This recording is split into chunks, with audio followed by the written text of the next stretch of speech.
How many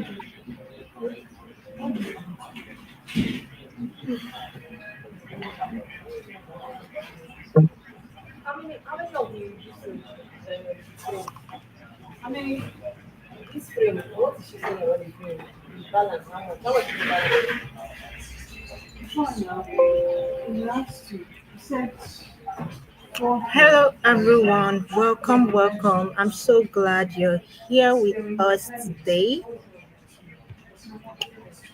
I'm so glad that you're here with us today for the live session 16 Days of Activism Against Gender Based Violence. Wherever you're watching us from, welcome, welcome to today's conversation. Today's conversation is one of the most critical we'll have during this entire 16 days activism campaign. We will be talking about the intersection of artificial intelligence, deep fake technology, and gender based violence. This is where the digital age meets one of humanity's oldest problems, and the results can be devastating. Today's session is part of the global 16 days of activism against gender based violence, running from November 25th to December 10th. This year's theme reminds us every 10 minutes a woman is killed. Unite to end violence against women and girls. As part of our Do Take Action campaign, Safe Spaces, Strong Voices, we're equipping you with knowledge and tools to protect yourself and others in these rapidly evolving digital spaces. Here is what we'll be covering today: how AI and deepfakes are being weaponized against women and girls, real tech-enabled threats, cyberstalking, doxing, image-based abuse, practical safety strategies you can implement today. So this is a safe space. The topics can be triggering. Remember to drop your questions in the comments and also take care of yourself.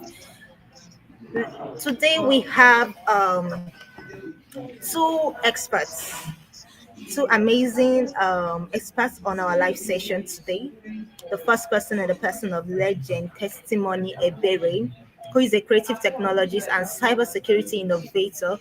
Legend Testimony Ebere is a visionary technologist and creative designer pioneering digital safety through Subnet, an initiative focused on cybersecurity and digital rights protection. As a full stack developer at Endgame, a strategy tech firm, he brings technical expertise to understanding how emerging technologies can both threaten and protect vulnerable communities online. Legend has collaborated with international organizations, including the Commonwealth and PSG UK, bringing a global perspective to digital safety challenges. At just 19 years old, he represents the next generation of tech innovators who believe technology should protect, empower, and preserve human dignity online, particularly for women and girls facing tech enabled violence. His expertise spans AI technology, cybersecurity infrastructure, platform vulnerabilities, and the technical mechanisms behind deepfakes and digital manipulation, like we'll be diving in today. Then I will just like I'll read out the second person's our second speaker's bio before I'll give them 1 minute to say hi to everyone. So our second speaker is Godwin Elizabeth, who is a web developer and girl child empowerment advocate. Godwin Elizabeth is a web developer who bridges technology and social justice. As a dedicated advocate for girl child empowerment, education, and gender inclusivity, she brings both technical knowledge and lived understanding of the challenges women and girls face in digital spaces. Elizabeth champions and amplifies the voices of women and girls, advocating for their rights to education, protection, and equal opportunity. She combines her professional web development skills with her passion for social change to drive impact in communities, making her uniquely positioned to translate complex tech threats into practical safety strategies. Her work focuses on digital literacy for women and girls, online safety education, and using technology as a tool for empowerment rather than harm. Elizabeth inspires change by making digital protection accessible and actionable for everyday users. So, hi, Legend. Hi, Elizabeth. You can say hi to our audience right now.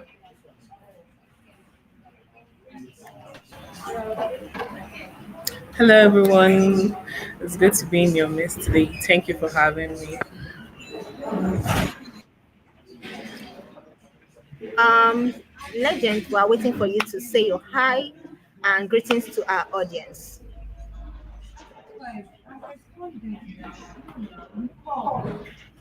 Hello everyone, I don't know if you can hear me. Good day everyone, and Legend Testimony Ebere. All right, so we've heard from our two amazing speakers.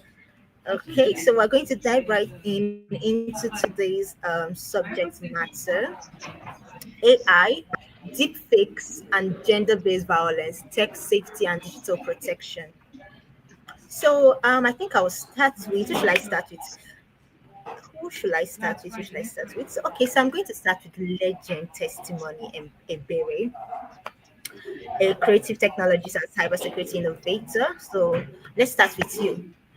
What are the basics?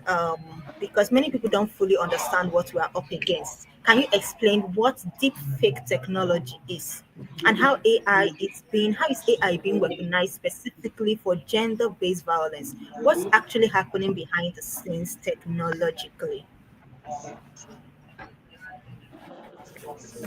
Okay, so yes, so my answers to the question is first, we want to talk about deepfake AI threats. Is basically AI generating fake videos, images, audios, and personalities that looks real and feel real.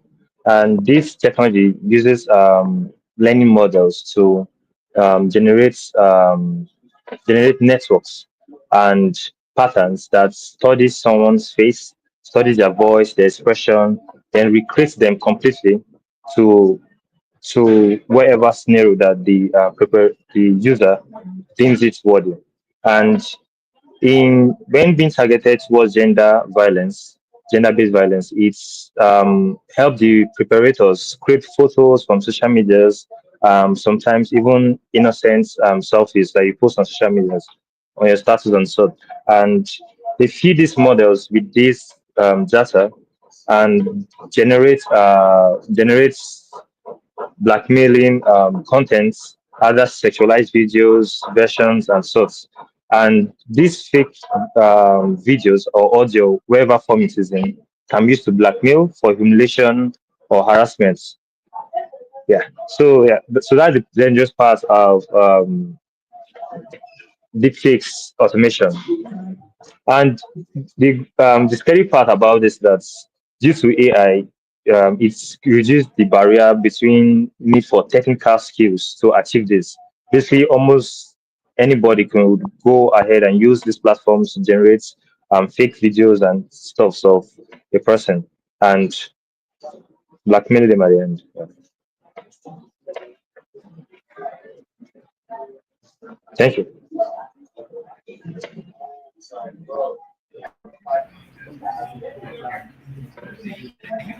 Okay, so we've gotten an understanding of what deepfake is and how it's being used specifically for gender-based violence.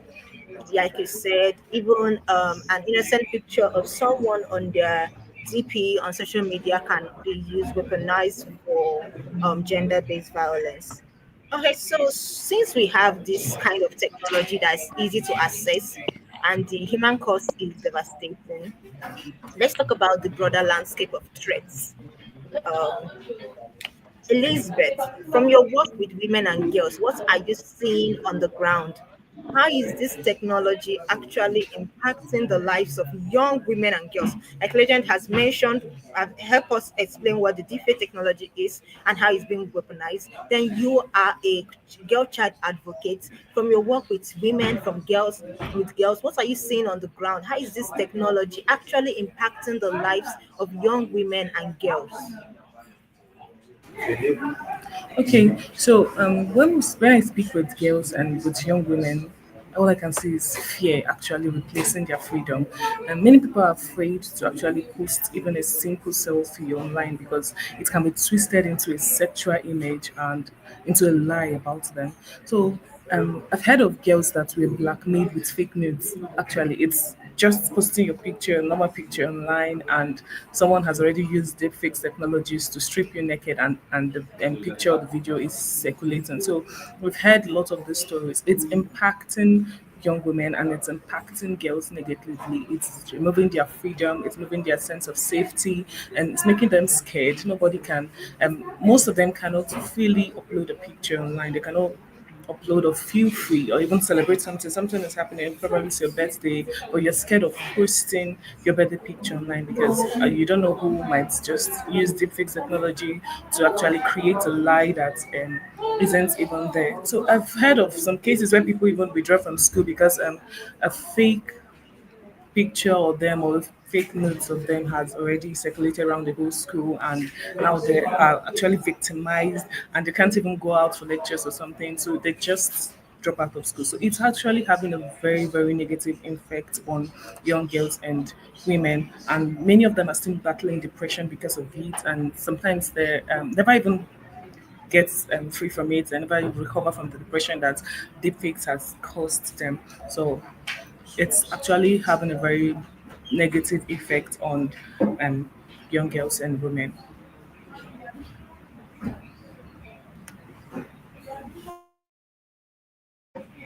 All right. Thank you so much, Lizzie, for helping us understand how this. Thank you so much, Lizzie, for helping us understand how this technology impacts women and girls. It's like you said, examples at depression, damage, like people whose news have been shared online or AI videos of them, pictures of them have been shared online, and they had to leave school because of the damages that this sophisticated technology has done to them. So let's talk about the broader landscape of threats. Beyond, so I'm going to direct this to still Elizabeth. So beyond deepfakes, there is a whole ecosystem of tech-enabled violence. So, can you walk us through the other major threats? We're looking at cyber stalking, doxing, image based abuse. What should women and girls be aware of?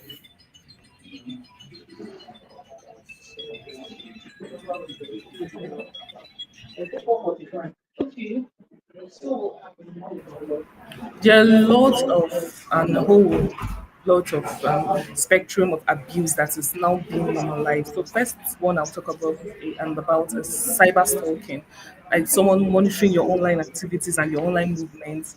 Um, it can often be this is often mostly characterized with probably ex partners or ex friends or somebody that you were close with before, and then you cut off the friendship and you find this person constantly stalking you to the extent of even probably installing a tracking device in your phone. So we have cyber stalking your social media, knowing what you're doing, 247, person's always on your page. Then we have doxing. Doxing is like leaking someone's personal data, like home address or phone number, to expose the person to danger. So I've heard of a case where somebody broke up with a partner. She was dating this person and then she broke up with the person. And the next thing the person did was to carry her number and then pasted it on a billboard and wrote call for plumbing. So if you need a plumber, you call this person. And she was constantly being called. I need a plumber to fix something for me. But she's like, I'm not the plumber. I don't know. Somebody that wanted to pay her back has already leaked her personal information, which is her phone number, to the whole lot of people, to like the whole world, and everybody's just calling her. That is what doxing mean, leaking somebody's personal information, home address, just to pay back to somebody or putting the person in danger. So that is doxing. And then now we have next we have non-consensual image sharing, sharing somebody's intimate pictures without their consent, without permission. So it's sometimes it's like threats. If you don't pay this sum of money, I'm going to leak this image, and the whole world will see humiliation, extorting money from the person. So we have non-consensual image sharing. This has to do with probably real pictures, not even pictures that were made from deep fakes. Like this can be probably real pictures that somebody trusted someone and sent to the person, and then the person in turn then want to use it to extort or humiliate someone. So we have non-consensual image sharing, and then next we have impersonation of fake accounts. This one is very rampant. It's almost everywhere. You just find out like there are like 10 accounts under your face with different names. Like your picture is already um, on different accounts that you do not know of, and they are not even yours. There are cases. This one is personal. Something I know, like something related. This person had his profile picture being used to tax members of his church. Like it's a church, and he's a pastor. And then someone used his profile picture with his name to start taxing the church members. The Lord is in need of this, send money and this and that, and got a lot of people duped. So that is impersonation and fake accounts using someone's identity to, I don't know, to create either for extortion as well or just scamming, to scam other people. So just use somebody's faces, and then if um, the agency is trying to come after the person that was scamming somebody, and it will be you because it's your picture and it's your personal details that is in the account. So you will be held responsible for something you do not even know of. So that is impersonation and fake account. Then lastly, we have spyware and tracking tools. This one is the pro max of it all. Let someone installs a tracking device in your phone or either in your camera and they're watching you live as everything, just like we are live now. Somebody can install a tracking device probably into his or her partner's phone, probably someone that is insecure.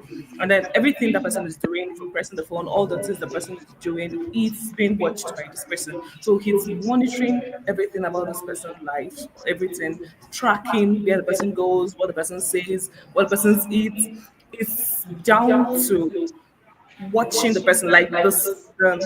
The spyware is in the camera. So as you're on your phone typing and using your phone, the person is watching you from your phone camera. You do not even know that something like this is going on. You don't even know that somebody's watching you, but somebody's watching you. You drop your phone, probably to do something. Somebody's watching you. So that's a spyware and tracking tools. Like all these have one thing in common, which is using technology as a tool to control, to silence, to punish either women or young girls for something they probably know of or probably they do not know for existing or expressing themselves online. So punishing people for expressing themselves online.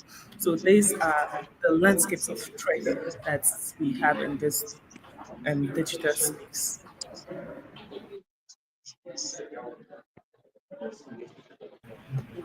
Okay, thank you so much, Elizabeth Lizzie, for giving us a very detailed landscape of threats. You mentioned cyber stalking, non-consensual intimate image. You also mentioned doxing, tech-facilitated stalking, online harassment. You mentioned quite a lot, and at least these are all forms of threats online against women. Like you said, again, we're focused on these threats against women and girls. So I'm sure that our viewers are learning a lot.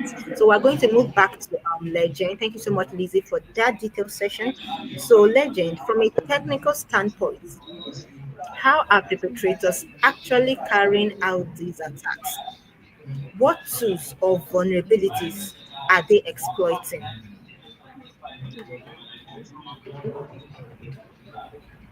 Okay. So from technical part of how these preparators they take or go ahead on this automation is um, basically they depend on two things, which are access and automation. And yes, and access currently does not have any barrier because the internet now is available to almost everyone in the planet. And now we get down to automation, just how easy it is to automate this process. Like, and one of the processes first we have data scraping, where the operators they go ahead, like Lizzie said, they go to your social media, they pull your data from there, they take those your selfies that you post on your status and sorts, your audio, and even sometimes your followers. They go to your followers list and they pull data from this. This is basically data scraping, just to get more information about you on how to attack the person. Then we go next to the AI tools that they use. They use the sites. I won't mention them, but yeah, I've seen some of them. I won't. Yeah, there are some of them that they use bots, Telegram, and stuff. They use the site. They generate deepfakes. Like you can even generate a live deepfake. whereby pulling based off of the data that is being pulled from the user, let's say in a sense of there's a video I saw of a person being duped that was using yeah, I think was it Elon Musk's picture for to dupe the person, asking for a funding and stuff. And even went ahead to do a live call session with the person. And this was possible due to the data that was collected and given to the model. And so basically we haven't gone past the stage of just generating deep fake images and audios. We haven't gone to the state of doing fake live video sessions with different people just to create more convincing um, fronts to the person. And yet they generate this, and sometimes it just requires a selfie or one selfie to get this deep fake instantly. Then we go to the malware and spyware. Uh, Malware and spyware is basically the person being able to disguise some of our general apps, WhatsApp, calculators, messaging apps, those apps we use on a daily basis, and you download them, or you access the site, or trying to use a pirated content. And you, by going to a website that's you have access to this pirated content, they can automatically install this spyware and malware in your devices, and yeah, with that they can harvest your data and get access to your camera, your storage, your passwords, and such. And with this, uh, they have more data to feed the models, the AI models um, on generating these deepfake attacks and such. Then also we go down to Wi-Fi, public Wi-Fi. One of the easiest way is also through Wi-Fi interception. I think some of us like using free Wi-Fi's, or yes, using free Wi-Fi. So you connecting to Wi-Fi that you're not sure it's protected. It gives that you're not sure it's protected. Assuming if that Wi-Fi that you connected to was the attacker's Wi-Fi, we call it man in the middle. They can use through the Wi-Fi to get access to information, install install the malware and spyware on your devices, and this also gives them access to see your search results, what you searched for, and even probably getting your browser history, your data that are unencrypted data. And yeah, the range is quite massive. So yeah, we have also the public Wi-Fi. So basically, if you're leaving out or trying to connect to Wi-Fi, make sure the Wi-Fi you're connected to is secure, and you don't leave your Wi-Fi on always, because these attackers, there's way they can mimic Wi-Fi that has been connected to your device has been connected before. Think if you notice there are times when you're on your Wi-Fi automatically connects to your router, or yeah, connects to your router or hotspot automatically due to you has the password. And these people, they could mimic, in a sense, mimic those hotspots or routers that you've connected before, and thereby providing a easy and secure connection to your own Wi-Fi. And this process, your device itself will think that it's been connected to it's being connected to the Wi-Fi that it has the password to. But in this case, it's not connected. Rather, it's connected to the attacker's Wi-Fi, and with this, they can um, get access to your device and yes, harvest your media, harvest your passwords and unencrypted data and such. So the best way is that try not to connect to public Wi-Fi that you're not sure of, and don't always give a Wi-Fi on. You just give them access. And yeah, social engineering. The last one is social engineering. So they trick victims by clicking links and such, or you see some links that click this to win this to do that, or yeah, they use those links to they create links that are tailored down to the person's personality, or what the person chooses, or the browse and search history, or what the person is about. Let's say, for example, let's say you have the content creator that is very interested in content creating. You can These attackers could create with this. So yes, so with this knowledge known about the person as a content creator, obviously, this is a struggling content creator. the person might be interested in getting tools and gadgets for their um for their content creating. The attacker itself then can put in links showing about promos and discounts to get this tool and stuff. And you yourself say, oh, wow, since I'm trying to get a mic, a headset, a light or a camera or stuff, I see this link being shown to you on your platform, and you click it, thinking to get these discounts or free tools that will be given to you. With that, they can also use through that entrance to get access, giving them access. So yeah, so actually these are few that have mentioned. There might be more, and yeah, definitely there are more ways to for tech that they use to get this to generate these deepfake images. All right. Thank you so much, Legend, for that detailed session. Like you said, you mentioned quite a lot of things. The first one, I think, is not the first one, but you mentioned social engineering.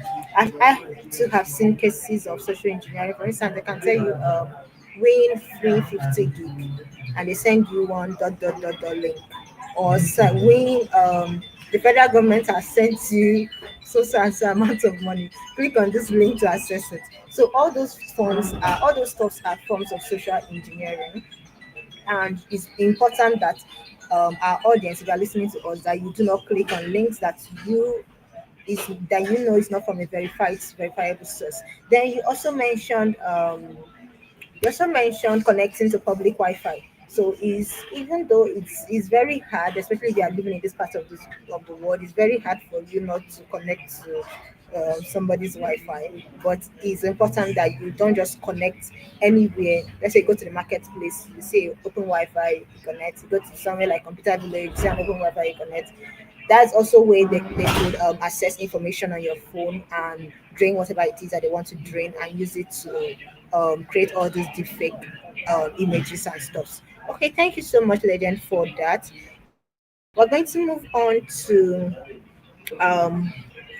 I'm going to move on to who should I meet? Still Legend.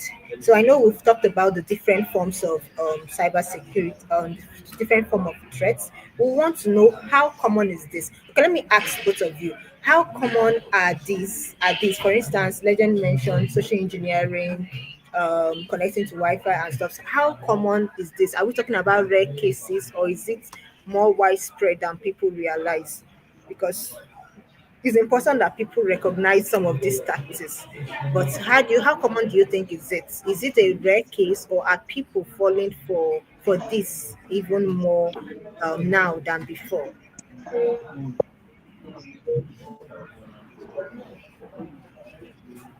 Okay, okay. Yeah. So my answer to the question is quite common, and it's quite common, very common, because even the best of us, most people that both from it affects both, ranging from the people that are technically educated to the illiterates. So there's no range. Yeah, there's no margin to it. It's quite common in this in technical space.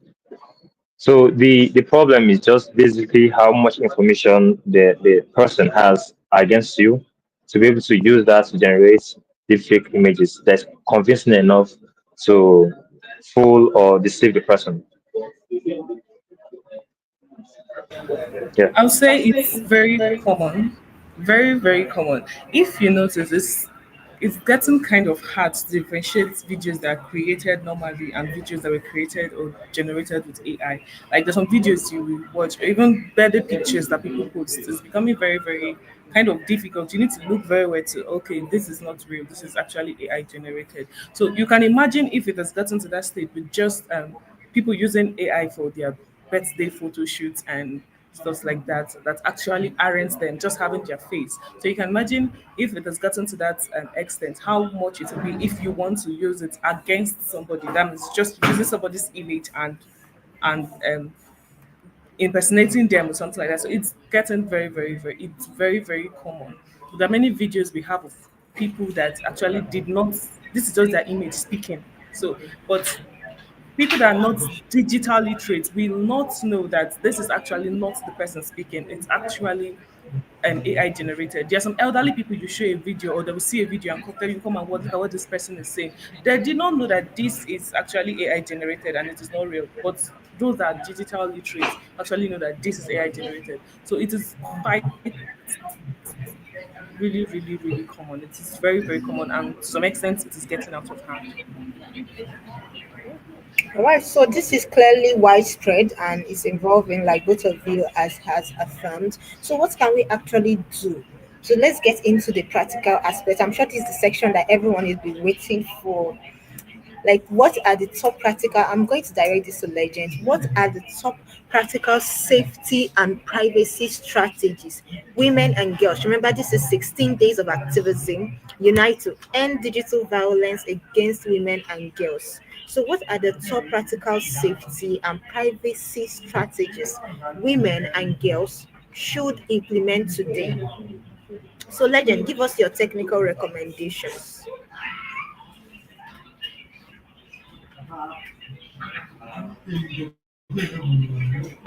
Okay. So my top safety recommendations for women and girls that they can implement today is quite simple but powerful. First, we have enable two-factor authentication everywhere on your devices, so that in case even your password, even if they leak, your account is still safe. Then uh, the second one is also use a password manager. So instead of you repeating passwords, you store it in the password manager and it generates different passwords for you. So even if one has accounts access to one of your accounts, won't have access to all your accounts. So using password manager to manage your password and try not to repeat your passwords. Then the third one is phone permissions. So some of those apps that ask you give access to camera. I think you've seen it. Give this app access to your camera. Give this access to your microphone, your photos, or to your storage. You should be careful on which of them you give access to and why you should give them the access. So ask yourself, is this necessary for this app to function? If not, don't. Is this, if it's unnecessary, remove any of them, and also try to go through your apps and check those ones that have this access and remove them. Because if you give them this access, you also give by giving them access, they can use they can use those accessibility at any given time they want. For example, your camera, they can use that to take a live feed from you and see what you're doing without your consent, or your microphone, listen to your conversations, your photos, get access to your storage and store or get whatever they want from it for your storage. Yeah, and for you, so your mobile apps, no, for in your apps, you should your mobile phone, sorry, you should turn off location sharing unless you need it. Yes, you turn off your location sharing unless it's needed. One of the like cases can be needed is this, for, let's say you're trying to get an Uber or an InDrive or something. Yeah, that's when you need a location sharing. But whenever the case is not necessary, it should be turned off. So, uh, okay. Another one is regularly check your Google or your Apple login history to see devices that have logged in. They always keep a record there. So you could see devices and where devices that have logged into your accounts and where they've been logged in from.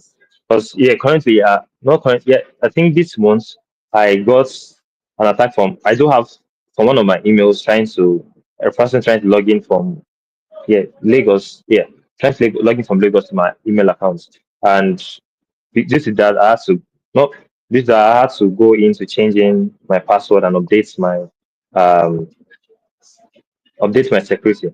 And this was because of my enabling two-factor authentication. So yeah, this is one of the reasons also enable two-factor authentication, because even if they get access to your passwords, they will require authentication from the user to actually get access to that their emails or the app. So another one is limit what you post publicly on social platforms, because the social platforms or the internet is accessible to everyone. and it should be put in mind that whatever you put out there is accessible to anyone and almost everyone. And so limit what you post there so that they don't use that as an avenue or give them more resources or more armor to um, for generated attacks. And last one I'll say is that you should also try to back up your data offline. So it protects you from not your data, but important data. Track back them up offline, not online, because once your online platforms or your storage, cloud storage is hacked, and have access to it, most of the important information will also be accessible to them. And yeah, and that's why one of the reasons we should also back them down in our local storage or local offline, so that even having access to our online platforms, our important information are still secured and safe from extortion or hacking. So yeah, so these are my steps I take to protect myself and also just to protect from protections. Okay, that was a very, very holistic and approach for this. You mentioned a lot, and as we can all see, protecting ourselves online is not rocket science. There are things that actually protect you online, and that is what Legend has helped us to understand. For instance, he mentioned, I'm sure a lot of us are used to backing up our um backing up online instead of offline. So he's particularly mentioning that we back up everything that we need to back up offline, because once your, for instance, your computer has been your hacked or your phone has been hacked, every other thing that is online, both the one that you think you passworded, it's already it has already been exposed to the hack. So he also mentioned limit what you post publicly. I'm sure every one of us already, well, we've heard this countless times, so I won't emphasize on that. Then he also said regularly check your logins, check where you are logged in. There's a way for you to check those things, and if you can't do it, you can always ask a friend. How can I check how many persons are logged into my email? How many persons are logged? I do this regularly, and I'm sure everyone, our speakers, they do this regularly. How do you check? You have to check how many persons are logged into your social media accounts, so that you don't wake up one day and you are logged out of X, for instance, or you're logged out of your email. So then he also mentioned turning off location unless you need it. Then he also mentioned giving access to your camera. This is very, very important, because there are some apps that you download, and the next thing they're telling you is give access. Give us permission to this, give us permission to your camera, give us permission to this, give us permission to that. And it's very important that, if especially people, those that download apps from, let's say, other sources, not that are not Google Play Store, the App Store, even if it's the App Store, the Google Play Store, it's important that you still check the apps that you give permission to. But I'm particularly mentioning those that download outside of Google Play and App Store, because you are more prone to more risks. So always double check the applications you're giving access to. So I won't go deep. Then, of course, he mentioned enable two-factor authentication. I've met someone who said two-factor authentication is stressful, and he woke up to his ex account being taken down, and we just had to like encourage him. So right now he's the one that is preaching two-factor authentication. So two-factor authentication is very important. If you're a girl, if you're a woman here, don't be too busy to enable two-factor authentication. You're a business person, don't be too busy. It's going to save you a whole lot of stress. All right, so thank you so much, Legend, for all those amazing tips. Then I think we're going to move to Lizzie. These are the steps that Legend gave are very concrete, and I'm sure everyone caught those. So Elizabeth, from a more whole perspective, what advice would you give to women and girls about navigating digital spaces safely beyond the technical settings? Legend has helped us with a whole lot of tricks to keep ourselves safe, technically. So from the from the a more holistic perspective, what should they be thinking about when they are in a digital space? What should a woman or a girl be thinking about in order to navigate the digital space safely? Okay.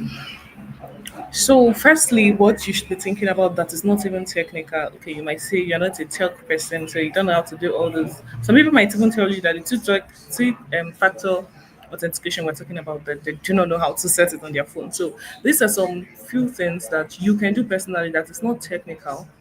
Firstly, we have be mindful of who gets access to your personal world. Mindful of who gets access to your password, who gets access to your account, and most especially mindful of who gets access to your contents, your profile pictures. Funny enough, and fortunately as well, most social media pages like X, Instagram, Facebook will always tell you you should pick if who can see your profile picture, who can see your post. They will always ask you everyone, just friends, contacts. So you should be mindful of who gets to see all this. Be mindful of who gets to see your profile picture, who gets to see some of the posts, who gets to see some posts you make. There's some posts that is meant for the public, and there's some posts that it's contains some personal information that should just be your friends or your contacts or just be people around you and not meant for the whole world. So we should always be mindful of who gets access apart from our passwords and other information. We should always be mindful of who gets access to what we upload on social media and what we send online, our profile pictures. We can set privacy settings in all our social handle so that some particular content that's not meant for the world will not be to the world, and those that are meant specifically for just there's some events you hold and there's some things you want to post that does not need to be for everybody. It just needs to be from those that will celebrate with you just within. So we should have this settings in our phones that are not actually large. These are not something that you need to go and start cracking or calling somebody to help you with. There's some posts you want to make. Once you want to make a bright post, you will see who can see this post. It's just a little button there that you can just tap and select who can see the post you're making. Then secondly, we should have you should need to build a supportive digital circle. This is very important. Your followers, your friends, build a supportive, when I mean supportive, very supportive, that they can see someone using your picture for an account that is not yours and quickly alert you. That is a supportive circle. Not just having followers online, they're following you, but are they supportive to see that something is going wrong and then want to help you and righting the wrong. I mean, someone is using your account or they just see an account that is under your name that might not be you because these followers or this digital circle you have already know your own account. So they can quickly alert you that this someone is using your account. Oh, I saw your face somewhere. Is this you? Just for confirmation whether it is you or not. So you know whether you have to report the account that isn't yours or not. Some of these impersonification, like impersonifying people happen because people in their community that saw it, their followers and digital circles saw it, but they just kept quiet. Nobody is telling them because something is going on. Or maybe the person probably does not know. But before the person will then find out that something like this is going on, by then it has already escalated. You see the account that is not even them has gotten lots of followers already. So have a very supportive circle, a community that will help you if something like this go on and also respect you. One thing I would always say, if you post something and there are people writing hate comments under what you post and you happen to be friends with these people, why are you not unfriending them? I mean, why do you prefer having high level or high number of followers than your own sanity and your own digital safety? If you post or make a post online and then you have hateful comments, someone is threatening you or saying something, unfriend whoever it is quickly. Let the person just that is that is not a healthy community for you at all. That is not a good digital circle. So you need to get a community of digital friends or digital circles online that respects you, that make you feel respected and don't pressure you. So some people that have done a lot of things because of pressure, then and post this um, I watched something recently online of somebody that dialed her hair for a day. She was pressured into dialing her hair. Like she went into a 30 days challenge of changing her hair color every day. She didn't do it because she wanted to. She did it because her community of friends online pressured her into doing it. And she did it and got, I don't know what the sickness or whatever it is, but she's currently in the hospital. She was pressured. So you shouldn't be having a community that's constantly pressuring you into doing something you do not want to do. So thirdly, do not overshare your personal routines. Not everything about you should be online. Legend has said it already. don't overshare your personal routines. The reason why somebody can copy everything you are doing is because the person already you're already sharing what you do immediately you wake up and what you do like your daily routine, just like an algorithm, everything, everybody already knows it from head to toe what you do. So it's very easy for me to um, copy that if I want to copy it. I already know what's your next move is. I already know. So I just specify you, and that's it. So not all your personal routine should be online. Do not overshare your personal routine. Do not overshare everything. Where you go, what you do every day, who you live with. These are not things that should constantly be online. These are not things that you should constantly share. So your routine should be different. If today you're creating a content online, or you woke up, you went to the kitchen, and then from the kitchen you went to jog. Tomorrow it should not be the same thing. You woke up, you went to the kitchen, from the kitchen you went to jog. Next tomorrow it should not be the same thing. You should change these routines so that whoever is trying to copy you might will not know what's your next move. You will know this thing, not let them know your next move. So this is actually, do not overshare your personal routines online. And then thirdly, if something feels uncomfortable, either a chat, a request, a behavior, trust your instinct. If it is uncomfortable, trust your instinct in either blocking, trust your instinct in either reporting, or trust your instinct in unfriending and unfollowing. If it feels uncomfortable, it's a chat, either a request, whatever it is, trust your instincts and do the right thing. So if something feels uncomfortable, somebody is messaging you and this chat is not comfortable, my dear, just block it. This we shouldn't let things escalate. Some people are just I want more followers. I'm actually looking for followers. So how will I be, to this one that I'm having? So they just accommodate whatever it is they get, and before you know, they are pressured into doing something that they shouldn't be doing. So digital literacy is actually our self-defense. It's actually our self-defense in this world where anyone can be targeted. So when you are literate digitally, it's going to save you from a lot of things. It's going to save you, like Legend said, from clicking links that you're not supposed to be clicking. It's going to save you from connecting to Wi-Fi that you're not supposed to be connecting to. You need to have the literacy. You need to first of all know that this is wrong. You are what you know and what you know not. So you need to first of all know that this is wrong and then avoid it. If you do not know that this can be a threat, this can be bad. If you do not know that clicking this link might be disastrous, you will go ahead and click it. So we need to have digital literacy. We need to also move with the awareness. Okay, thank you so much, Lizzie, for that amazing. Everything that you said actually resonates. For instance, you said we should mind who gets access to our accounts, our profile picture, and everything. Then you mentioned something about not being predictable online. So some persons already know that they shouldn't be predictable offline, but this is almost like the first time that some persons will be hearing that you should not be predictable online as well, because it's even, I think it's more it's getting worse online. If because a machine AI can actually predict, can actually calculate the patterns of your day in the life of everything that you do daily, and can replicate that into something else. Then we also mentioned building supportive social media circle. Now, this goes against the norm. We have a norm about social media, that social media is not a real place. You should not trust social media. But Lizzie is saying today that we all should build our social media cycle. So in case something goes wrong, someone is impersonating you. If you have a very supportive cycle, they can just come to you personally. Oh, we are seeing some activities in your account. This does not look like you. What's happening? So that's been very important about building your supportive social media cycle. Then you also mentioned do not overshare, which we've heard.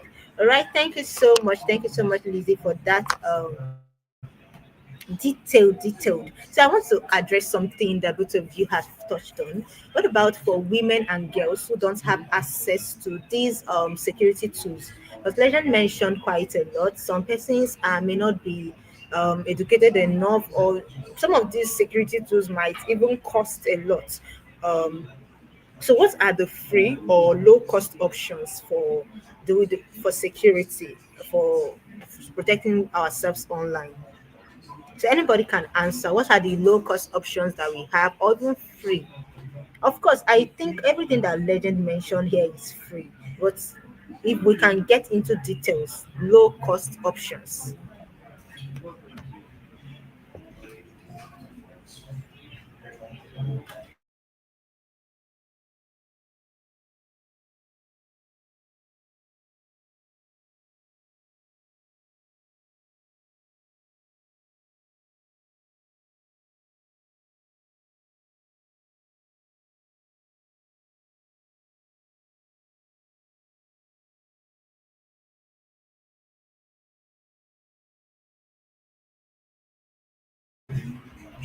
Okay, I think my mic was muted all along while I was talking, so I had to take that from the beginning. So, like Lizzie has mentioned quite a lot of things, like you have to be mindful of who gets access to your account and everything. Sorry, I just want to confirm, Lizzie and Legend, did you hear everything that I said after you were done speaking? Did you hear? Did you guys hear me? I did to some extent, though. Sorry, Okay. can you repeat? Okay, so I was asking for low cost options for women and girls who don't have access to premium security tools. Do we have softwares that are less expensive to protect themselves online, VPNs, etc.?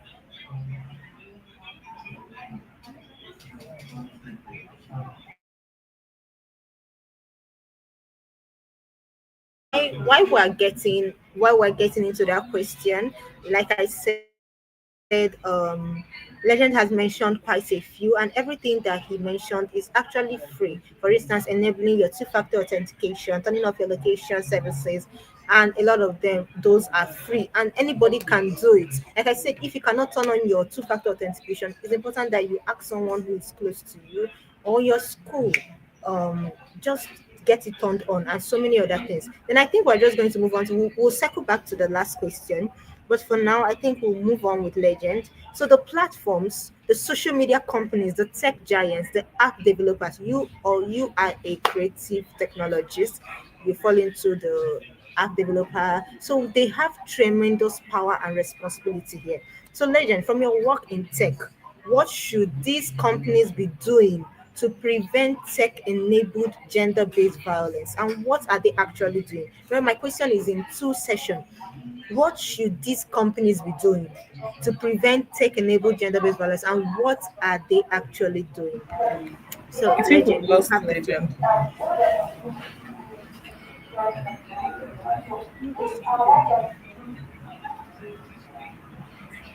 Sorry, can I come again? All right. So, like I said, the platforms, the social media companies, the tech giants, the app developers, they have tremendous power and responsibility here. So from your work in tech, what should these companies be doing to prevent tech-enabled gender-based violence? And what are they actually doing? So the question is in two parts. What should they be doing, and what are they actually doing now? Okay, before I go ahead to answer this question, I'll just answer the previous one. I think my mic was not working to answer it.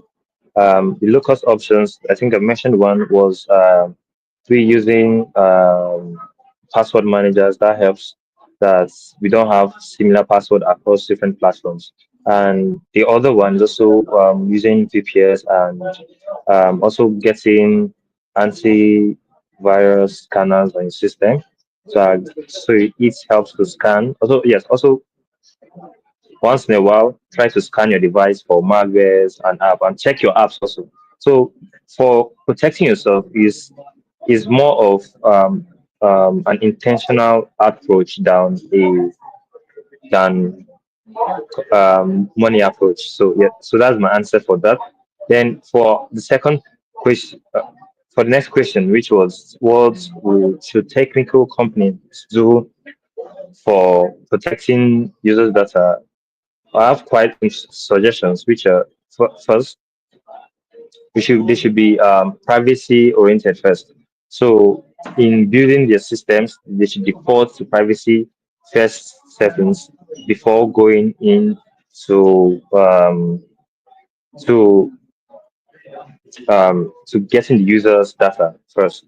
Then first, also clearer reporting tools for specific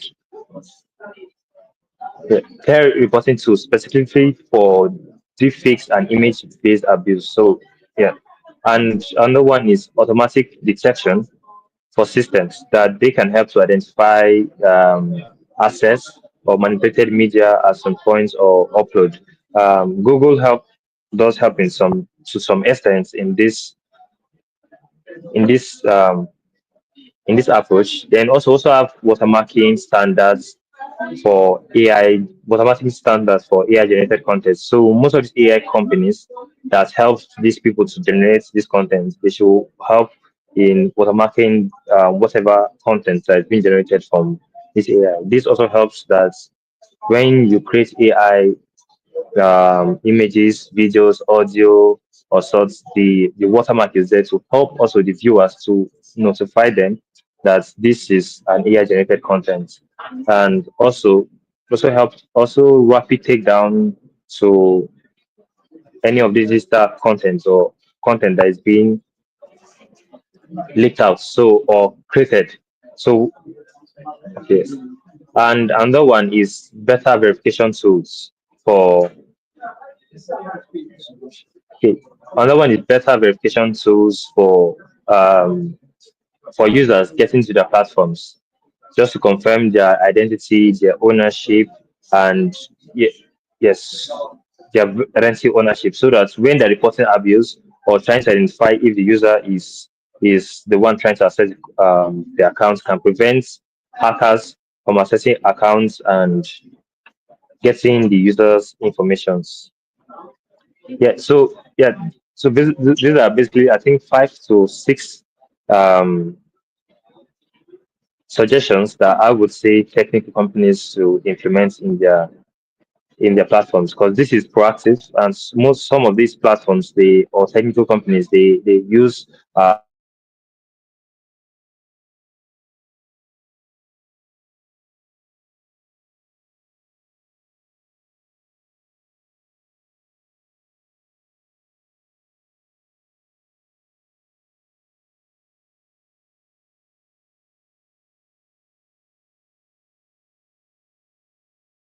Hello, Legend. I think we've lost you. We can't hear you. If you can hear us, we can't hear you.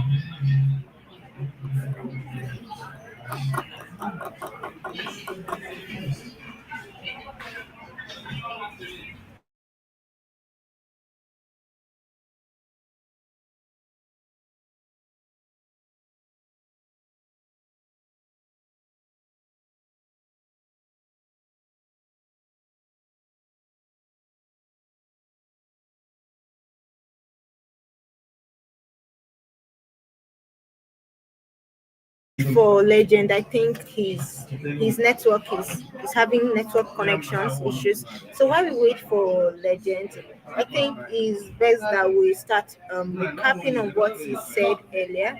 He mentioned default to privacy settings before we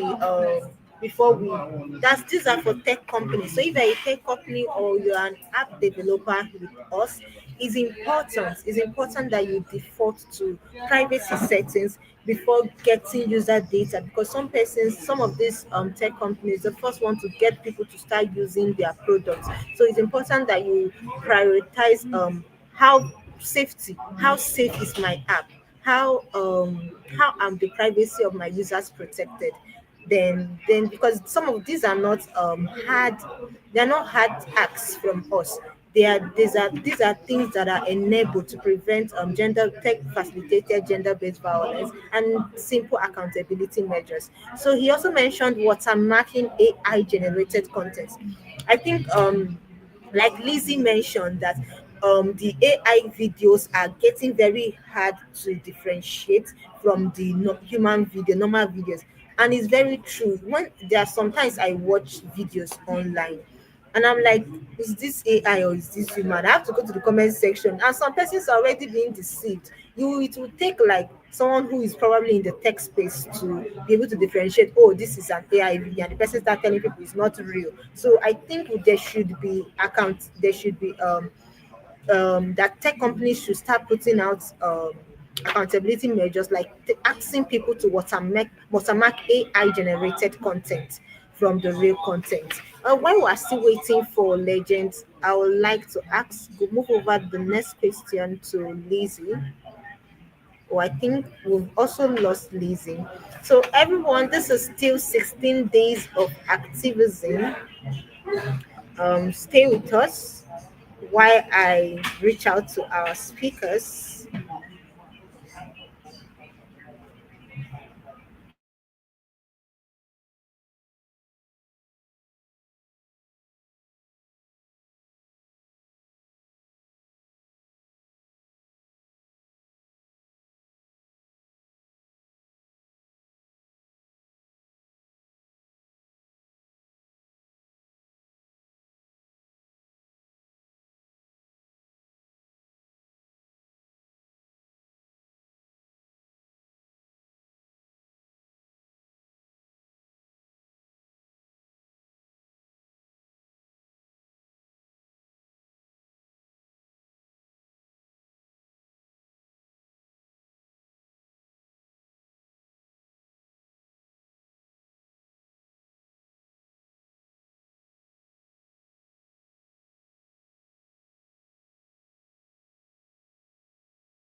Okay, so welcome back. I think we had a break in transmission. Let's I think we were Legend was talking to us, and you stopped in. We asked you what tech companies can do to make online space more safer and what they are doing now. So you stopped in better verification tools for users getting to their platforms. So, Legend, you can continue from where you stopped.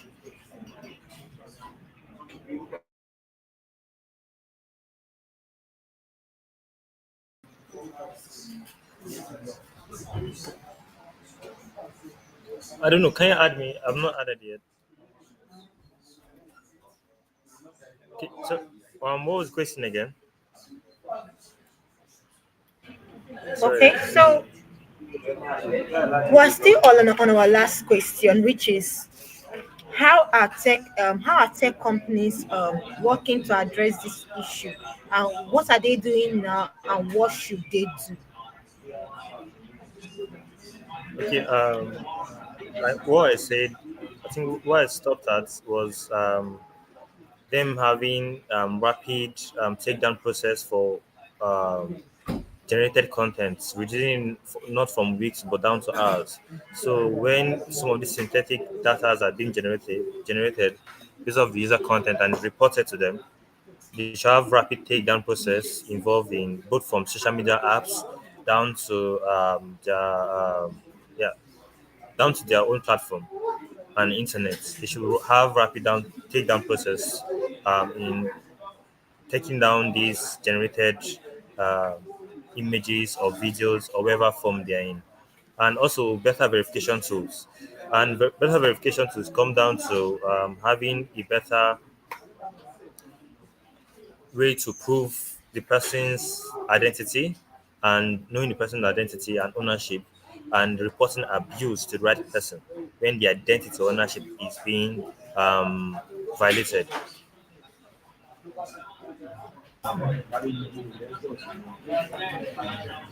Hello? All right, so okay, yeah, we heard you. So thank you so much for all that you've said.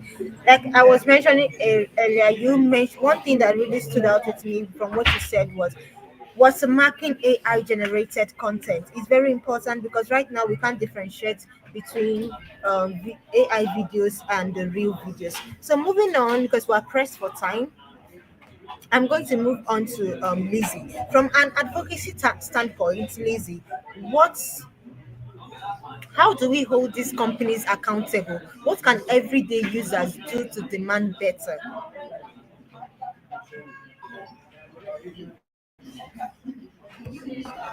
Okay, so how do we hold these platforms responsible and accountable? What should everyday users actually do? So, tech companies, first of all, must treat online abuse the way they treat financial fraud. Because, in as much as financial fraud can be very, very, very, how do I put it? In as much as financial fraud can be taken really massive to be massive and big, we should also take this online abuse because you don't expect someone that just got through a very painful experience of having her nudes online to live comfortably in a generation or a world like ours. So we need to treat it as critically as we treat online fraud. And things that these companies or tech organizations needs to start doing is first is to create easy to use privacy controls. Most of the times it's very hard for some platforms, it's very hard for us to actually find the privacy buttons or privacy settings, like before you navigate into how to set your um, privacy to set up your privacy in your account. You need to go up, down, you're searching for it. They should just try their best to create easy to use privacy controls and simplify them. Don't make it very hectic for someone to actually access privacy settings. Then, two, the reporting and support system. We should have a very quick reporting and support system. If I report an account today, it shouldn't be until like 2 to 3 days before you get back to me. it's not fast. You need to have a fast reporting system, like quick to action reporting system. I report this account today, and today it's already been investigated. If it's actually fraud account, you bring it down. It should be swift and and fast. Then they need to create awareness. I love something WhatsApp do. WhatsApp creates awareness about any of their new updates. You just see a video on your status, or you see a video even on your DM. WhatsApp just send a video teaching how you can actually navigate through the new feature they upgraded in their WhatsApp platform. But the need to do more, and other platforms need to copy that and educate and create awareness on how people can stay safe online, or how people can stay safe when using their platform, how to navigate through these their tedious privacy control buttons. And they should just create awareness, and then accessibility. So most of the tools that you need to stay safe online are quite expensive, and everyday users cannot afford it. Some of the tools you need to check for malware in your system are actually very expensive. So it's not easy.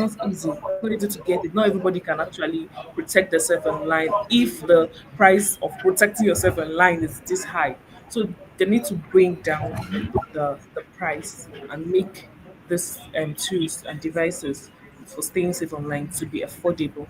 Tech companies should shift the burden of the user and make social media safer by the design, both combining education and policies to protect women and girls. This And there's your line is breaking. You're breaking. We can't oh, hear you. sorry, can you hear me now? Can you hear me? Hello, can anyone hear me?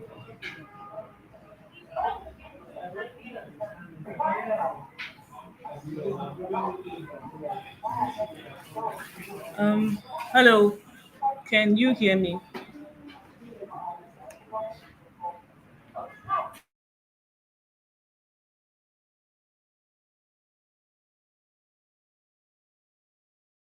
Can you hear me?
Sorry, I did not know I was I muted my mic all this while I've been talking. I'm really, really sorry.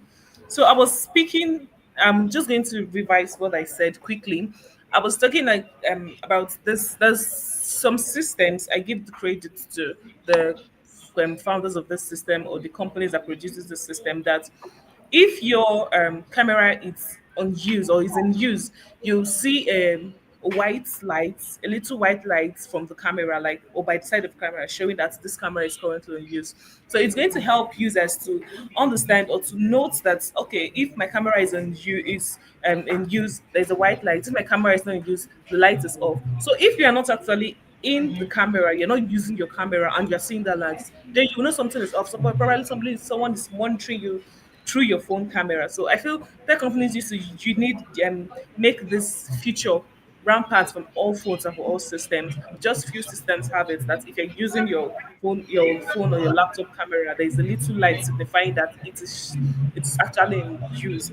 So when you are not using your camera and this light is showing, it's actually signifying that something is wrong, something is wrong, someone is probably using your camera. And again, I was talking about our phones. Our phones have this feature where if your microphone is currently in use, you see a little green light at the top of your phone, by the top end of your phone. So it's signifying that your microphone is currently in use. And if you're not recording an audio, you're not on call, you're not um you're not on call, you're not recording, or you're not using your microphone at that point, and you see that green light, it's signifying to you that something is wrong. Somebody is probably um through your phone monitoring you and listening to the audio. Probably there's a malware in your system that is being used to monitor you and all you are saying, or maybe you're having a conversation with somebody, or you're having a meeting and somebody wants to know what you're discussing in that meeting. So they hack into your phone, then imputed a malware that is going to record the conversation, and all what you're saying is actually being heard by the person opposite. So if your phone's microphone is not in use and you are seeing that green light, it's telling you that someone is actually using your microphone and it's probably not you. So it's going to help you to actually be aware. So that's it for the accountability. So our tech companies need to make this little features rampant so that everybody can be safe online. Okay. Thank you so much, Lizzie, for that. So tech companies need to incorporate some features into their apps, into their telephones, into their apps for more safety and to prevent tech facilitated gender-based violence. So does anyone have any other thing to say regarding this? If nobody has, then we'll just move on to the next question, which is also to Elizabeth. We're talking about the resources and support. If someone watching this is currently experiencing tech-enabled gender-based violence or tech-facilitated gender-based violence, or if they discover deepfake content of themselves online, what should they do first? What resources exist?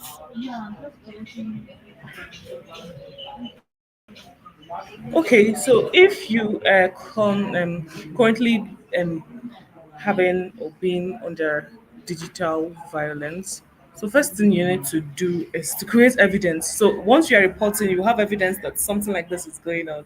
So I there's this feature of WhatsApp have, which is disappearing messages. I still don't understand why. For some certain people it's useful to them, disappearing messages, but for some certain people it's not. You For someone that is impersonating someone now, of course, or threatening someone with something, they can use that feature, that is the disappearing messages. So all the threats they're sending to you is actually disappearing after probably few days or few minutes. But you now wanting to report have no evidence. So how will the authorities or who you're reporting to believe? So you need to take screenshots, links, the dates, just take screenshots of what is going on, of the thread. So if this person is deleting the whole chat, if the whole chat is wiping out or is disappearing, you have your own concrete evidence. So always try to take screenshots of whatever threats you're having online, and then report to the platform or the app. Report to the platform. If it's on WhatsApp, report the person's number. If it's on Instagram, report the account that is being used to threaten you or that has probably violated you online. And then you can confide in someone. You can confide in their gender-based violence applications, I said application websites, I mean, that actually help. We have that of Do Take Action, which is dotakeaction.org/GBV. So we have our help desk number there where you can call. We have the WhatsApp number where you can chat and report or confide in someone if you were being attacked online. So if there's a safety threat, the person is threatening your safety, probably has released your house address to the public, and now you're now vulnerable. Please seek trusted organizations help and local authorities like your police, like um security agency, just for you to be safe, because this is not a time that the nation is actually safe. And if your address or where you stay is actually leaked to the world, you don't know who's coming after you. So please, you need to report to the security agencies, please. Yeah, that's that about that. Okay, so that was a very detailed one. And if you want to learn more on this, we had a live session. The last live session we had was on gender justice. So you this will better help you to understand how to report when you are being harassed online, what to do first. So like Lizzie mentioned, make sure you document everything, and also like she also mentioned, do take action. Go to our website, do takeaction.org slash gbv to get resources. Are you being harassed? You can always call our helpline for help. Then we're going to move on to the next question, which is to Legend. From a technical standpoint, can deep fake content or other abuse materials be removed from the internet? What's realistic for us to expect?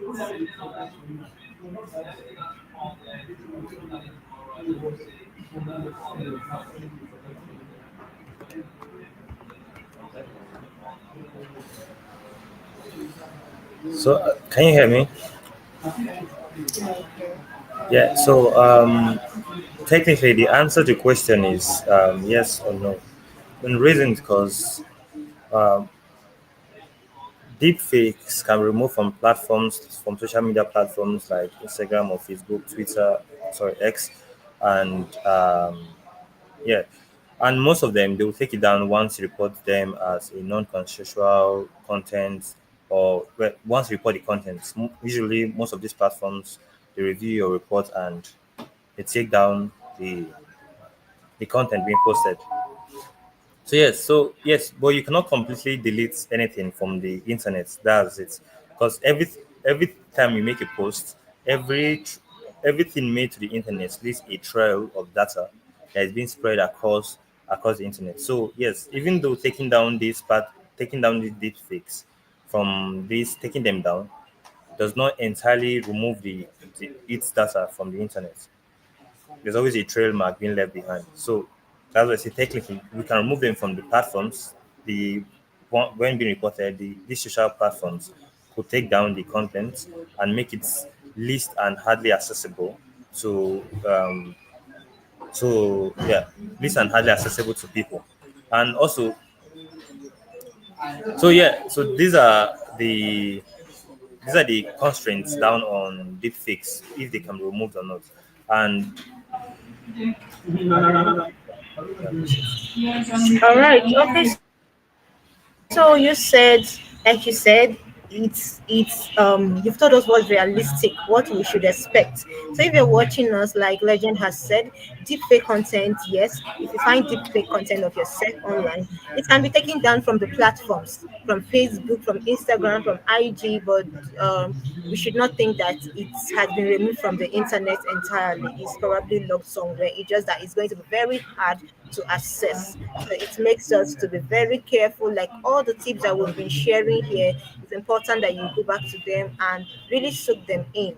Like not sharing, not being predictable online, not sharing your privacy information, making use of the privacy platforms on most of the apps, and like WhatsApp, Facebook, they can tell you who do you want to see your status, who do you want to so many other things. There are so many privacy enabled features. So make sure to utilize every one of them.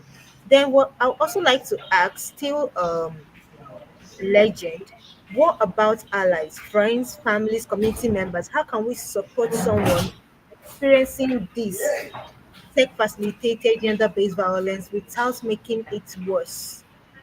So, after you're done, Lizzie can go ahead to also respond to this question. How can we support someone experiencing tech facilitated gender based violence without making it worse?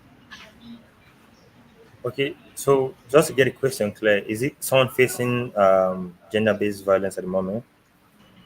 Yes, anyone who is facing tech facilitated gender based violence at the moment or who have faced it, like, how Okay, can we not make things worse? okay. So anyone facing it currently or has faced it, first thing first is try to some, as we've listed earlier, there are some prevention measures to help to not face this again the next time, like protecting your accounts and trying to limit your internet or social trail on the internet so that it won't give them more more ammunitions to go against you or to attack you.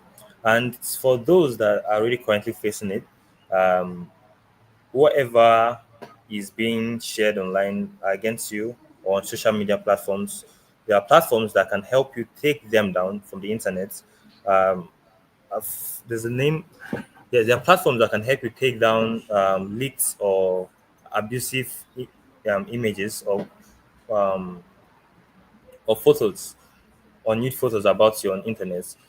You can report those leaks down to the those platforms. They can help you to take them down. And also, if you have your relatives or any person that you see that this content has been leaked out to the internet or been blackmailed or threatened, you should also report those platforms or those posts to the platform itself. Let's say for Instagram or Facebook or stuff, you should report these attacks to the platform so that it can be taken down from the internet. So if you're facing it, you should basically should report whoever is being report both the user and the content itself to that platform. So the platform itself can help you in blacklisting the person and taking down the internet. And there's something that WhatsApp does in trying to report a person. It also tells you to also submit the chats of the chat history.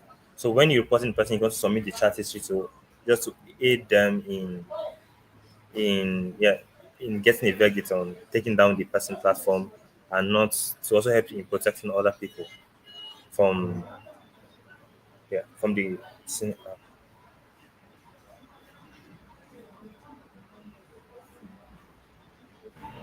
Okay, so Lizzie, you can go ahead.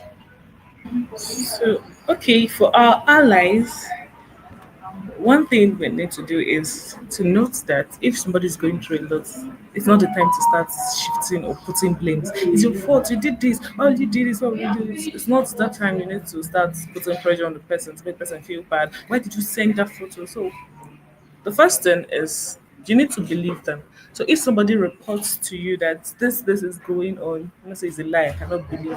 Probably because the person that actually did the wrong is actually someone you know, somebody close, somebody that you trust. So you say this person cannot do this to you, it is a lie. Somebody that was violated will not come and start lying now. Although some do, but first of all, you need to believe. So believe the person, believe them when they say this happened. No judgments, no why did you send that picture? That's not the time to do all that. What you need to do is offer practical help. After believing them, you offer help. You report, you collect evidence, and you offer emotional support because the person's actually having emotional destabilization. So you offer emotional support and then you respect their pace. Don't share their story without their consent. This is something that something happened to somebody, hey, you go online. This one. So he went and did this using the person as a point of contact. Don't be like, oh, this person as a lesson. Using the person's story as a lesson to others, like even though it should be a lesson, but if the person does not give you a consent to send out the person's story, you shouldn't. Except if the person give content. Okay, yes, I give my consent. You can go ahead and share this. That is the only time you can go ahead and share it. So for our allies, please, the goal is not removing the content.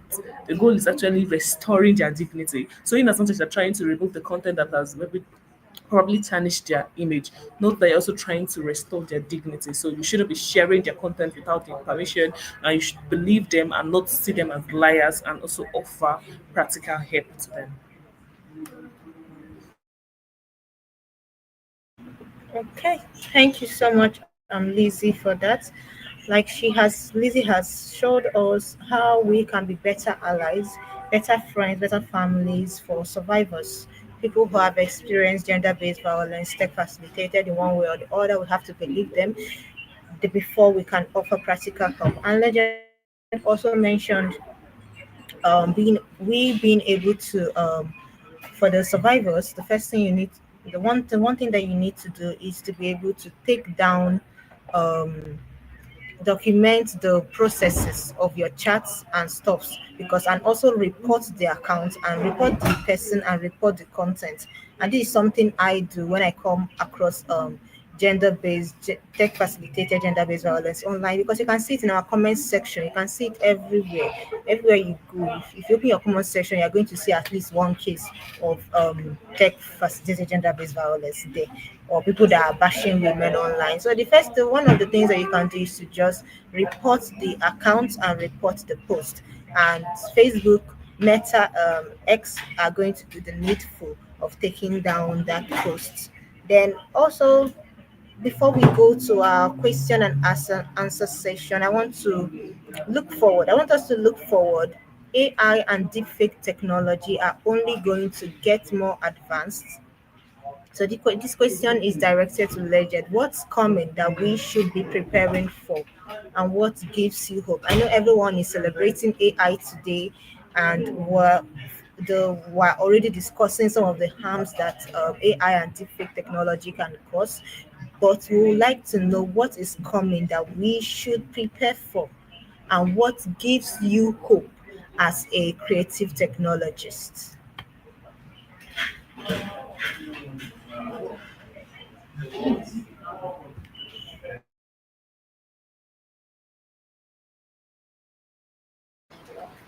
You can hear me. So, what gives me hope? And first, what's is the future or the wave that is coming for AI and deepfakes? First, we have the real-time deepfakes, accurate real-time deepfakes. Currently, we already have images or videos that are quite accurate, and we're going to a place where we can barely identify between real and fake images without the watermark. I can remember me going through on Instagram and I saw a plane crash AI made video. I could not identify it initially at first, but the only reason I could identify it was due to a little bit physics tweak on the movement of the plane, and this was very minor that I showed it to various people, and they could not tell that it was an AI generated content. So basically, if it was even hard for me to identify, it will get definitely going to get harder and harder to identify. See, there's basically no difference between a generated content and the real one. So yes. So and also going down to generating real time live video or real time um, deep fakes made up of persons. So it's going to reduce the time spent in generating these deep fakes. Like at the snap of the finger, it's easier to generate these deep fakes and create them even during the video call. Let's say you're trying to confirm someone's identity through video call, they can use the deepfakes to generate fake video profile of a person just to create more convincing um, approach to the person. And yeah, so also what I say is fake conversations due to what is gotten from the social engineering, they can generate good and accurate fake conversations that are very convincing and yeah, they're very convincing. And also, clone voices, realistic clone voices. Currently, voices is something that AI itself has not fully gotten very well. I think what also helps in telling even a video is generated is sorry if a video is AI generated is due to their voices. And yeah, so basically AI is getting to the point of getting quite or realistically cloned AI voices that even scammers can use it to generate fake voices. And imagine combining fake voices with realistic video call and sorts. This just um, increase the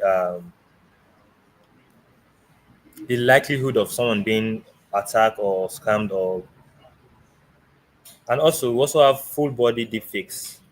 And while I mentioned full body deepfakes is due to sometimes most of these deepfakes are sometimes, let's say, a crop up photo due to less let's say less things going down at the background, a plain background image of a person, or yes. So when we have full body defects, this is not just faces. You can say I'm in a restaurant and person will have an image of a person being in a restaurant and see the people at the background are looking real as possible. The architecture of the restaurant is looking real as possible, or looking like a restaurant that you actually know. So yes, I won't I won't say full scene, yeah, full scene deepfakes. They also go down to AI powered spyware. That's currently spyware is human monitored. Yeah, currently most spyware are human monitored. And imagine having an AI spyware that is monitoring someone, AI that works too far, that does not rest, and monitor the person behavior and getting almost or quite accurate data on the person's behavior, lifestyle, documentation of what the person does. The person did this at what point? Because currently, human monitoring people through spyware, at least they have some time they get to sleep, or they have some details they might miss.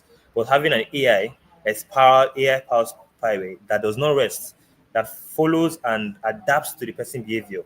Let's say if a person is suspects that a spyware is in the person's device, the AI itself can adapt to whatever behavior to be less susceptible um, to be detected.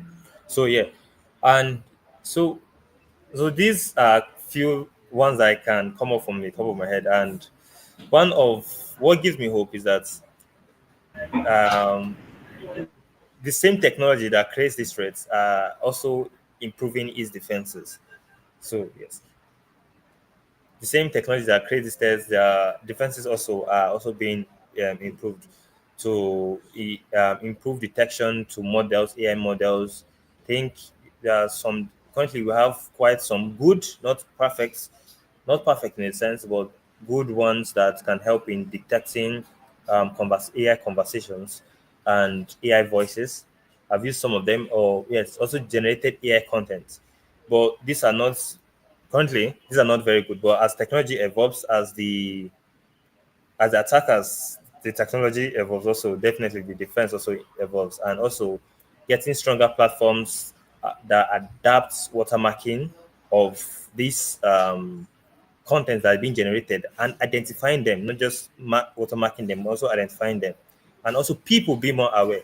I think that's one of the most important parts, because even if all these security platforms and all this technology are being implemented for as a defense mechanism against AI generated content, an uneducated person would still short in fall short against these attacks.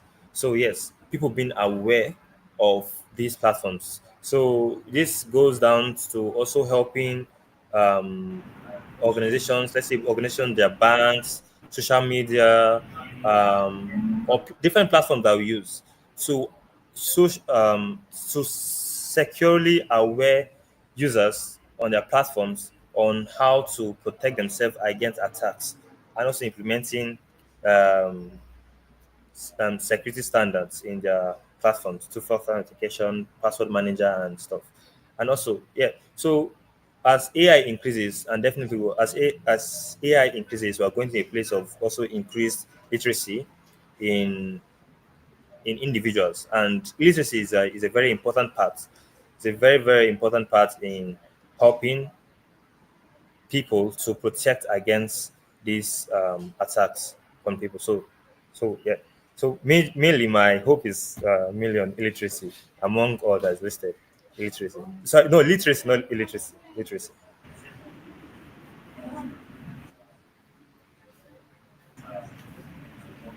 Thank you. All right. So, like Legend mentioned, said literacy is as important as technology. So, the time is already here where every one of us, like some, this is not the time for anyone to say I'm not interested in tech, like, or anyone can afford not to educate themselves about what's happening in the digital world, or can afford to stay offline without knowing what is happening online, because whether you like it or not, you can still be exploited. So I think, like he mentioned, digital literacy is very important as a technology, and I like that he said that that this is one of the things that is giving him hope. Then we also like to like, and also Lizzie mentioned before earlier, tech companies should be able to educate their users on how to use the app. Of course, there are a lot of when you log into WhatsApp newly, or even a new platform, they can give you steps to help you get acquainted. Now, like Lizzie mentioned, she said, just like how they give us steps to get acquainted with their platforms, there should also be steps on how to protect oneself while using the platform.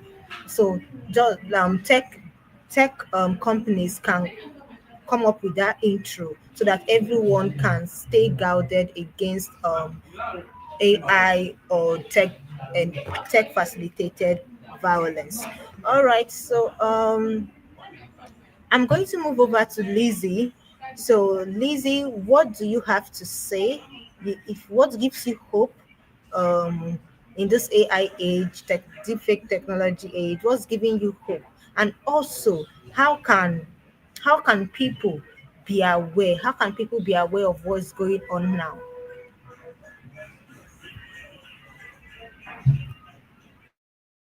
So just like legends say, in as much as the technology is growing and it's rising, that is how the tools which we can use to stay online is also improving. The same technology that is improving their own deepfakes technology is improving the technologies that we can use to stay safe, which is quite and also true. So how do we ensure, sorry, can I get the second question you asked too? All right, so I'll just take your question again, Lizzie. Yeah. How do we hold companies accountable? What can everyday users do to demand better? Because Legend has mentioned quite a few of, like he said, he mentioned a lot of things, and the future is looking threatening, looking frightening already.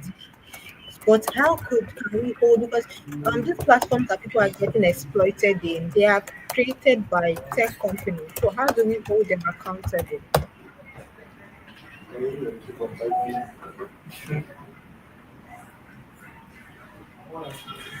Okay, so how do we hold them accountable? I've answered this question before. The accountability, how we hold them Then, accountable. yes, I remember you've answered this. So let's just move on. Let's move on to the next.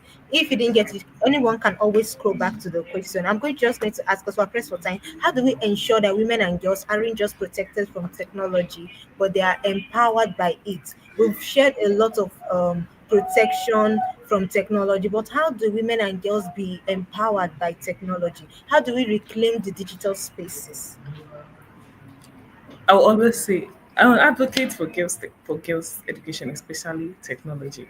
So the easiest way for all this is protection, and how to get protected is by being digital literate. Learning digital skills, I will say it again and again, digital skills, tech skills are not for boys only. If we have a very large amount of girls that are digital literate, that are tech literate, that know that are tech sis,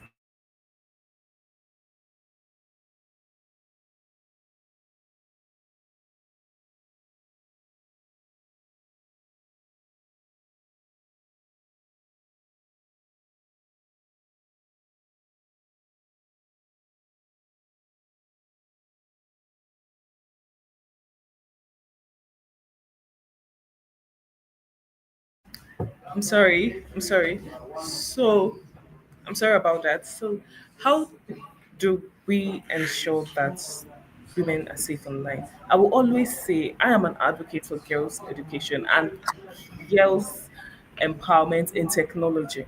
So, how can we stay safe online if we are not among those developing the tools to stay safe online? I will always say it. Technology, tech is not for boys only. Learning tech skills is not for boys only. Girls can also be in the tech world. Girls can also be in the tech space. So if these girls have the tools and the necessary um, knowledge that they need, they are safe. So girls should also be learning tech skills because digital literacy saves you from a whole lot of digital violence. You being aware that this is digital violence will save you from a lot of it. You being aware that this can be a threat. So girls need to be in tech. We need more girls in tech than they are now. We have just little amount of girls in tech or little number of girls in tech. So girls should be in tech. We should need to teach girls their digital rights. We need to teach women and girls cybersecurity, how to stay safe online, and we need to teach them critical thinking. You should critically think before you release some of your information, even if a person is saying he wants to help you with something. You shouldn't release your information just like that. You need to critically think: is this a harm? Is this a threat, or is this actually the real help the person is um, providing that the person says he wants to provide? So we need to also, I've said before, empower and encourage girls to be in tech. They should be into tech creation, into software development, into design, into AI creation as well. So we should always celebrate girls' voices instead of policing their presence. Instead of telling them this is what you do, you should also celebrate their voices. So these are how girls can stay empowered. I don't want to talk too much because we are actually out of time. All right. So thank you so much, Lizzie, for that. So girls belong in the digital spaces also. And we, every one girl that is hearing me now, is important that you get yourself educated on on the digital world, to get some digital skills. Then we have a final question for both Legend and Lizzie. What is one action step you want everyone who is watching you to take today?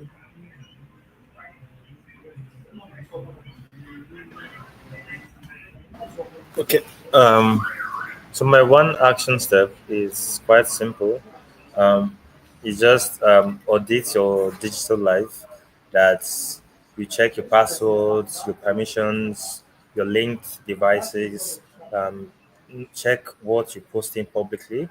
Make sure is this can this be used against me? Just be mindful of what you post publicly.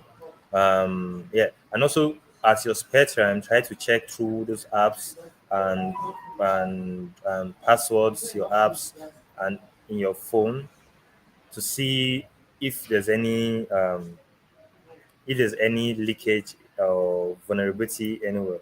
So yes, so basically just audit your digital life. That you check these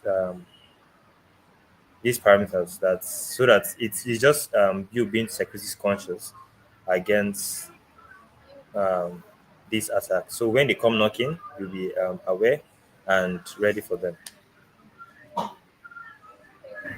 Okay, so one step or one action step I want everyone here today to take is to quickly review and lock down your privacy setting now on all your social media accounts today, especially who can download your images, who can share, or who can save your photos. So quickly lock down your privacy setting. And it might sound really small, but it is one of the strongest and the first lines of defense against the fake misuse and image-based abuse. So quickly go lock down your privacy setting and then take this step to protect yourself and also take one step to support another woman's safety because there's probably somebody out there who's also been endangered by digital violence. So while you're protecting yourself, take another step to support another woman's safety. Tell them, teach them how they can be safe online as well. Okay, thank you all. Thank you to our amazing speakers. Legend said, audit your digital life today. So if you're watching us and you've watched us to this point of the live session, go and audit your digital life now. Then Lizzie said, lock down your privacy settings. I think this pretty much sums up everything that we've been discussing here. How to protect ourselves online. So lock down your privacy settings today and make sure you edit your digital life.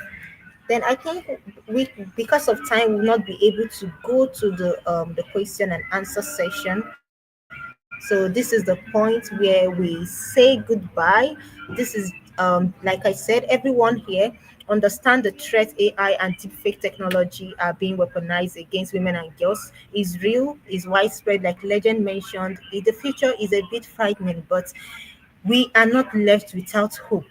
So make sure to do audit your digital life today and lock down on your privacy settings so that we can also get ourselves protected. Then don't forget to take action today. Then also use your platform wherever you are, Instagram, Facebook, to demand accountability from tech platforms. Use your voice, support regulation, demand change, report gender-based violence wherever you see it online, and also make sure to support survivors. If you know someone who is experiencing this, like Lizzie said, believe them, then support them, then connect them to resources. Some of the resources, which is Do Take Action. Our website will be in the description box.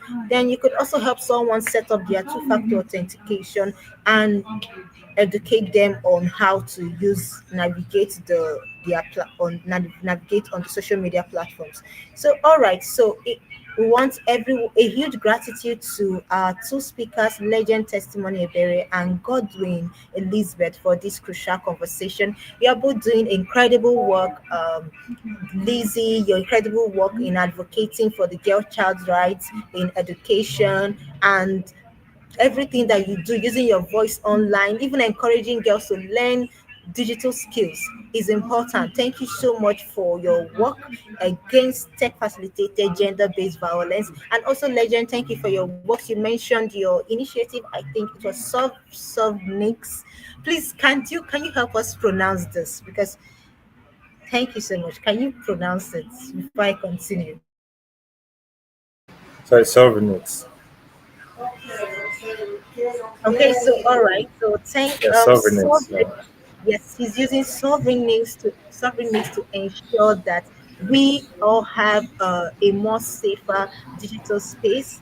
And yes, so that is it for today. I'm going to be posting the link to our website in the description box. Thank you so much to our amazing speakers for today. Thank you everyone who joined us.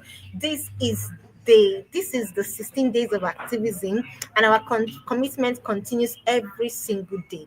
Everyone deserves safe digital spaces, and technology should empower you and not harm you. So we're in this fight together. Make sure to stay safe, make sure to stay informed, and keep taking action. See you next time.